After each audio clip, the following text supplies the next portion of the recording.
Assalamualaikum warahmatullahi wabarakatuh. Perkenalkan nama saya Cindy Aprilia dengan NPM 201415 1042 dari Kehutanan Fakultas Pertanian Universitas Lampung.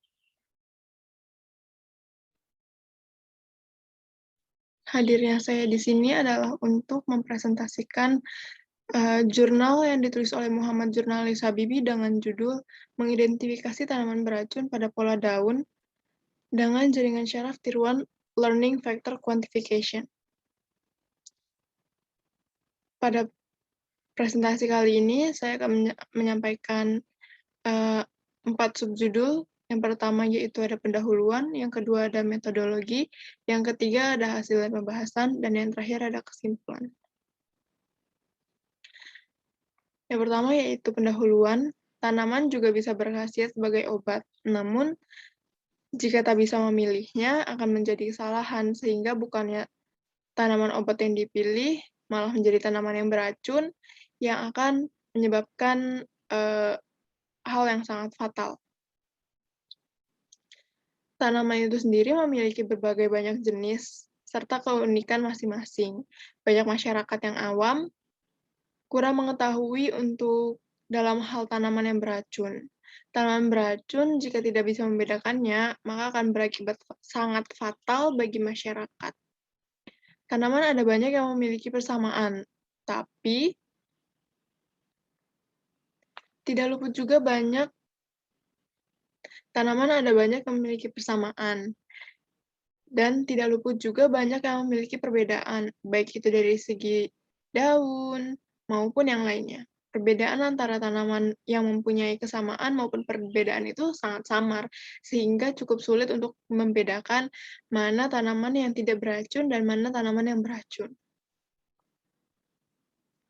Setiap tanaman mempunyai pola yang berbeda-beda. Pola nanti akan dijadikan target untuk bisa menentukan tanaman beracun, sehingga bisa difokuskan untuk memanfaatkan daun untuk bisa pengenalan polanya dengan jaringan syaraf tiruan ini, agar bisa menentukan mana tanaman yang beracun dan mana yang tanaman yang tidak beracun. Yang kedua yaitu metodologi. Pada penelitian kali ini dilakukan dengan menggunakan beberapa metode, diantaranya yaitu ada jaringan syaraf tiruan, learning factor quantification atau LVQ, dan yang terakhir ada citra. Yang pertama yaitu jaringan syaraf tiruan. Jaringan syaraf tiruan atau biasa disingkat JST atau umumnya hanya disebut neural network adalah jaringan dari sekelompok unit pemroses kecil yang dimodelkan berdasarkan sistem syaraf manusia. JST merupakan sistem adaptif yang dapat mengubah strukturnya untuk memecah masalah berdasarkan informasi eksternal maupun internal yang mengalir melalui jaringan tersebut. Istilah jaringan pada JST merujuk pada interkoneksi dari beberapa neuron yang diletakkan pada lapisan yang berbeda-beda. Secara umum, lapisan pada JST dibagi menjadi 3 bagian. Yang pertama ada lapisan masukan atau input layer yang terdiri dari neuron yang menerima data masukan dari variabel X.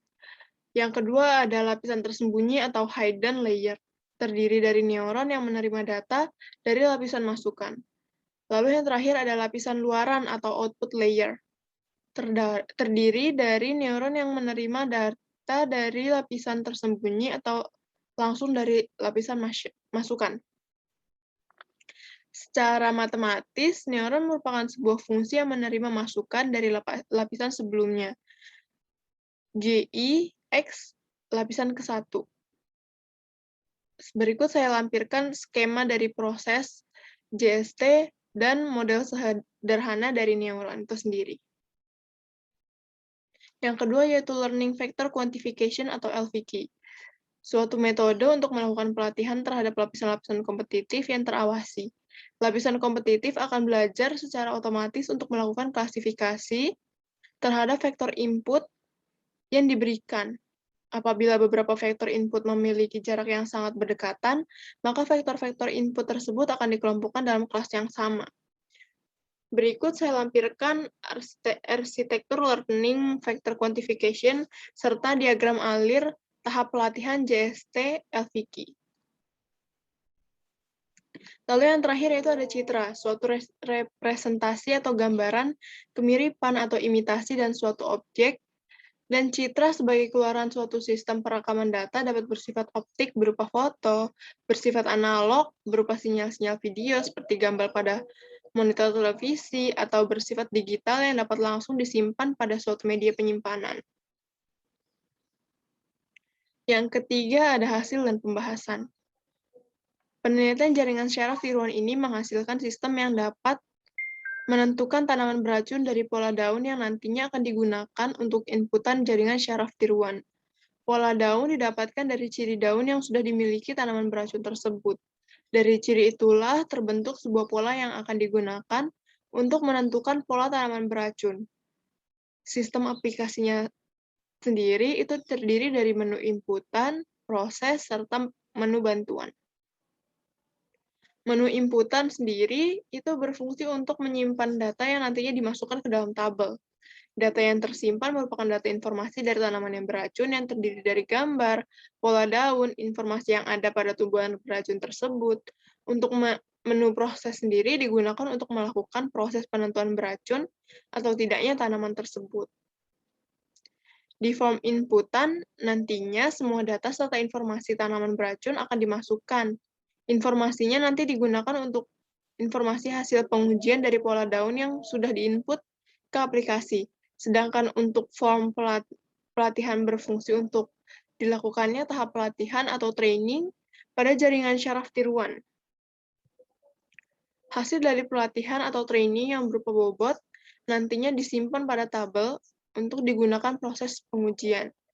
Setelah menyelesaikan pengujian, nantinya akan ditampilkan pada form hasil yang terdapat informasi mengenai tanaman beracun yang sudah diuji.